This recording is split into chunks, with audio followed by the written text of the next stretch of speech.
লন্ডনের এক আপুকে দেখলাম পোস্ট করছে যে মাত্র বাংলাদেশ থেকে গেছে আর কি, শপিং মল থেকে ব্যাগ ট্যাগ নিয়ে অনেক দূর হেঁটে হেঁটে জায়গাতে জিনিস নিয়ে আসছে। তো প্রচণ্ড খ্যাপা যে রিক্সা কি একটা ব্লেসিং, আপনারা জানেন না বাথরুম ধোয়া, কাপড় চোপড় ধোয়া যে কি সব নিজেকে করতে হয় বিদেশে, এগুলা বুঝবেন যে বিদেশে আসা কত কঠিন। এই টাইপ কথাবার্তা বলতে দেখতেছি। তো এটা একদম নতুন না আর কি, আমি এগুলো নিয়ে কখনো কথা বলি না, ইচ্ছা করে বলি না। এবং বিশেষ একটা কারণে আজকে একদম বিধ্বস্ত অবস্থায় ক্যামেরার সামনে বসছি, কারণ এটার টপিকটা এরকম যে বিধ্বস্ত অবস্থাতে ক্যামেরার সামনে বসতে হবে।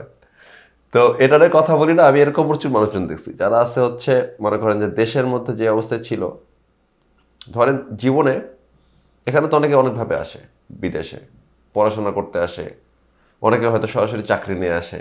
তো বিভিন্ন রকমের কারণে মানুষজন আসতে পারে বা আসে। তো ধরেন একটা ছেলে আসছে, পড়াশোনা করতে আসছে। তো এদের মধ্যে যে ইস্যুটা আমি দেখি সেটা হচ্ছে যে ওরা বাংলাদেশে বসে থাকতো, মা রান্না করে দেয়, ও খায় দায়, ফেসবুক গুতায়, এরকম আর কি, যে ওর তো কোনো প্যারা নেই। এখানে এসে বুঝতে পারে যে সব নিজের করা লাগবে, তো দোষ দেয় যে এরকম করতে হয়, ওরকম করতে হয়, কাজের লোক পাওয়া যায় না। কাজের লোক জিনিসটা তো খুব উইয়ার্ড জিনিস। তা আমাদের বাসার একটা ভালো কনসেপ্ট হচ্ছে যে মানে আমার বাসায় আমার আম্মু বা আমার ফ্যামিলি কখনো কোনো কাজের মানুষ রাখতো না, মানে জিরো, কোনো হেল্পিং হ্যান্ড বলে কিছু আমি দেখি নাই। অনেক আগে যখন 2005 সালের আগে আমরা ব্রাহ্মণবাড়িয়াতে থাকতাম, তো তখন হচ্ছে এক ভদ্রমহিলা ছিল, আড়াইশিদা থেকে আসতো, এসে এখানকার কলোনির অনেকের ঘর মুছে দিত। তো ওই ভদ্রমহিলা আমাদের ঘর কিছুদিন মুছে দিছে। তো আম্মু আবার ওকে বসে বসে পড়াশোনা শেখাতো, ওনার নাম নিজে নিজে লেখা শিখছিল বাসায় বসে বসে। তো আম্মুরে দিয়ে আর কি হবে না এই জিনিস, যে মানুষজনকে হেল্পিং হ্যান্ডকে নিয়ে এসে কাজ করাবে, তাদের কাজ করাচ্ছে না, পড়াশোনা করাচ্ছে, এগুলো আর কি একটা ব্যাপার ছিল। তো ওইটা ছিল শেষ সময়, 2005 সালের আগের কথা হবে, যেহেতু আমরা তখনও ওই কলোনিতে থাকতাম। তারপর আমরা ঢাকায় চলে আসি আর কি। ঢাকায় এসে কখনো আমার আম্মু আমি দেখি না কোনো হেল্পিং হ্যান্ড, মানে নট ওয়ান্স।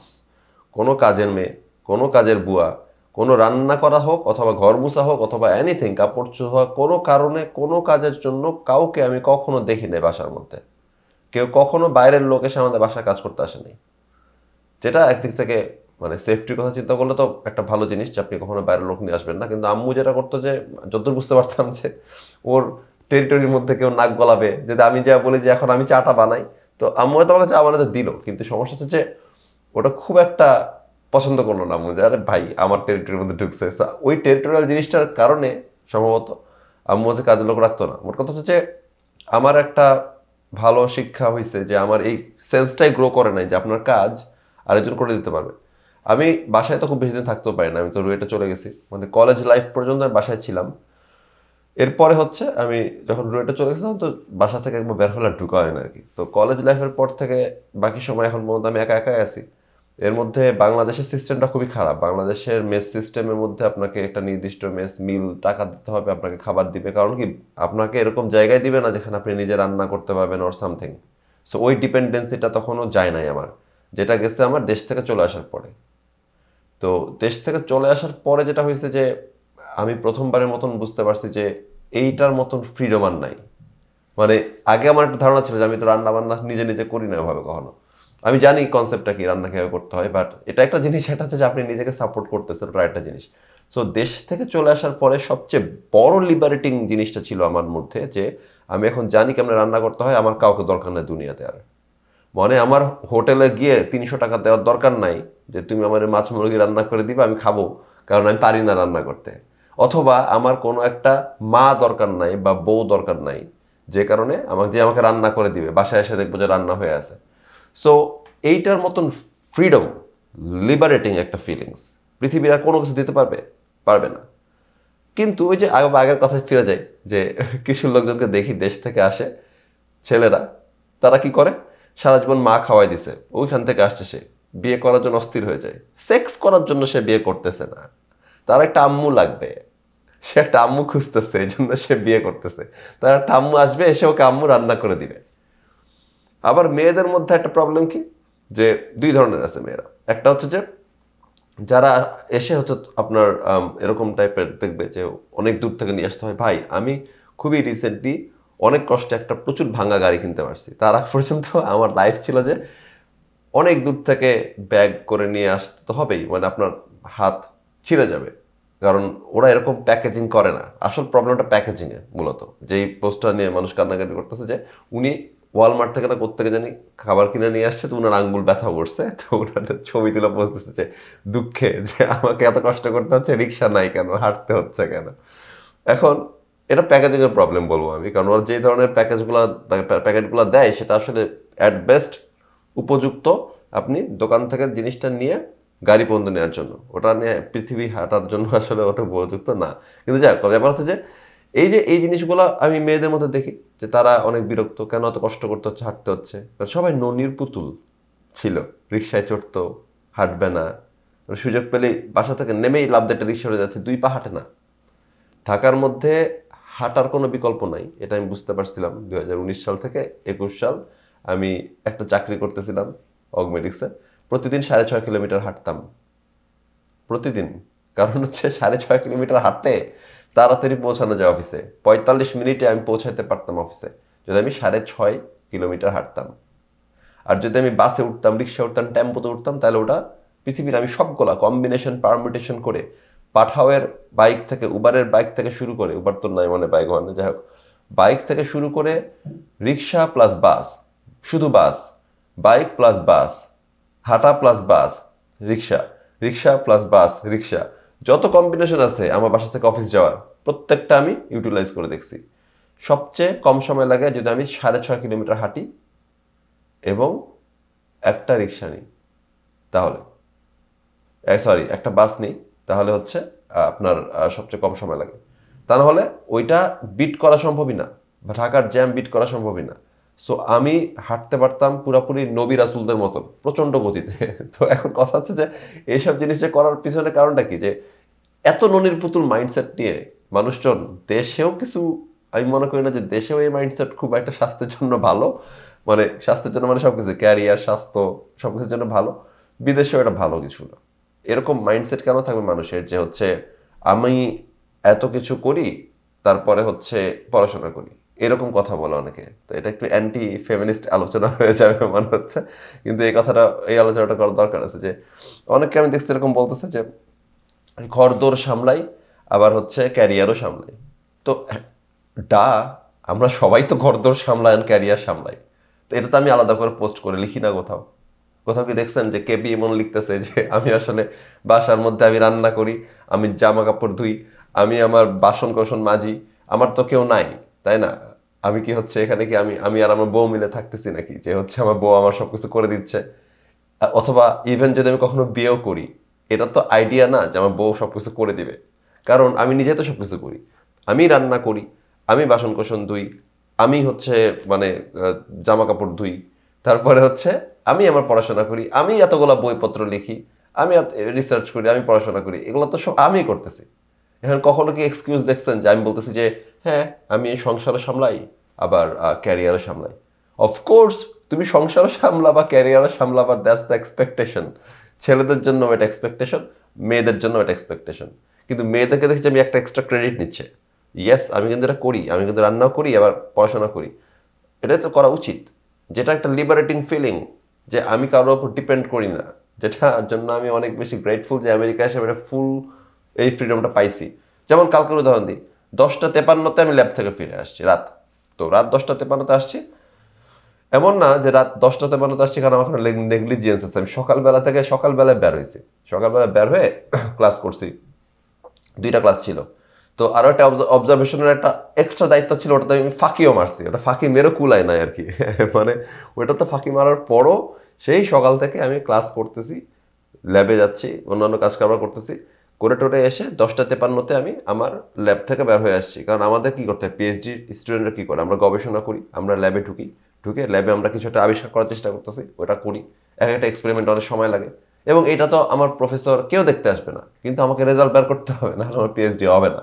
সো যেটা হয়েছে যে 10টা 53-তে আমি বাসা থেকে আসার পরে, তারপরে আমি একটা নতুন আলু কাটার মেশিন পাইছি, তারপরে ওদের আলু কাটবো এখন।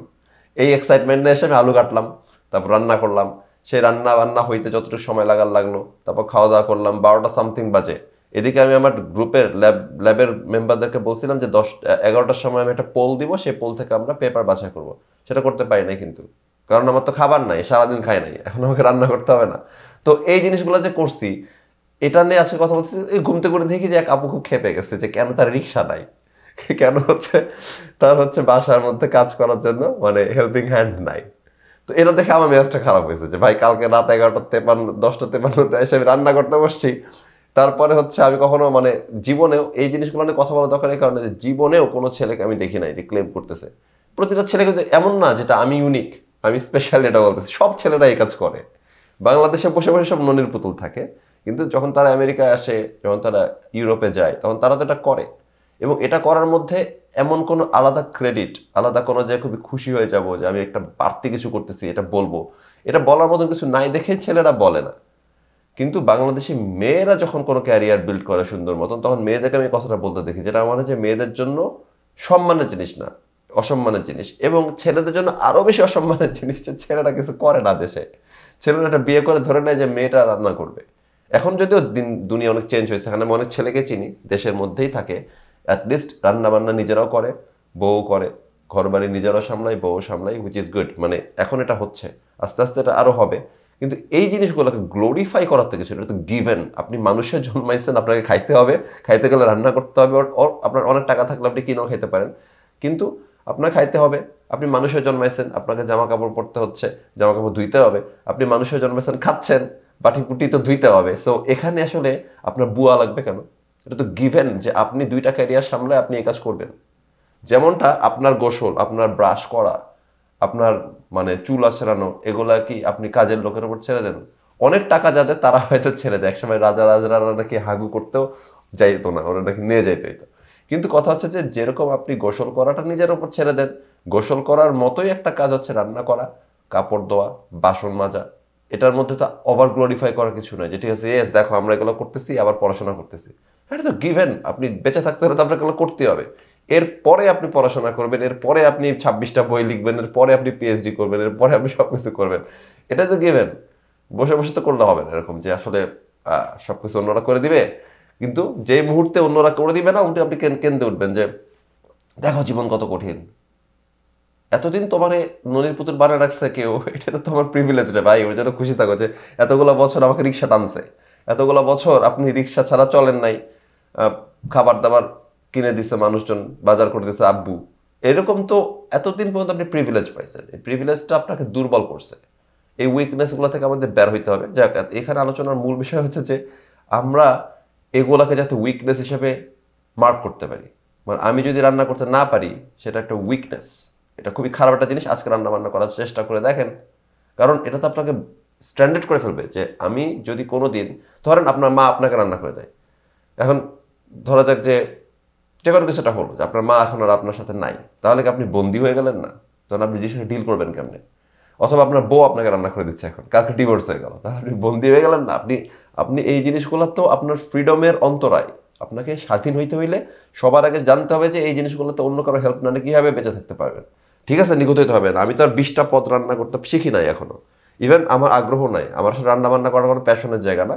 আমি স্ট্রেস মুক্ত হওয়ার জন্য রান্না করি মাঝে মধ্যে, কিন্তু আর বাকি সময় বেঁচে থাকার জন্য। কিন্তু আমার তো 20টা পদ জানার দরকার নাই, বাট আমি সার্ভাইভ করতে গুড এনাফ। এবং যদি আমার প্যাশন থাকতো আমি হয়তো 20টা পদ শিখতাম। আমার যেটাতে প্যাশন, এটা আমি খুব মনোযোগ দিয়ে করি। কিন্তু আমার রান্না বান্নার কোনো প্যাশন নেই। উল্টা মনে হয় যে আমার টাইম ওয়েস্ট করতেছে প্রতিদিনের মধ্যে। ওই সময়টা তো আমাকে বই লিখতে একটু 2 ঘন্টা বেশি পেলে ভালো হতো। বাট স্টিল আপনাকে ততটুকু শিখতে হবে, যতটুকু পারতে হবে, যতটুকু পারলে আপনার সেলফ সাফিসিয়েন্ট একটা জিনিস আসে আর কি। তারপরে ইভেন যখন আমি অনেক পিচ্চিকালে যখন ঢাকায় থাকতাম, তখন মানে যখন বাসার মধ্যে আম্মু ছিল বা সবাই ছিল, তখন আমি নিজের জামা কাপড় ধুইতাম। এটা না আম্মু সবসময় অ্যাপ্রিসিয়েট করতো যে ও তো সবসময় নিজের জামা কাপড় ধোয়। তো আমার কাছে জিনিসটা মনে হতো যে এই জিনিসটা একটা লিবারেটিং ফিলিং, যে আপনি নিজের এই জিনিসপাতি নিজে করতে পারতেছেন, কারো দিকে তাকায় থাকতে হচ্ছে না।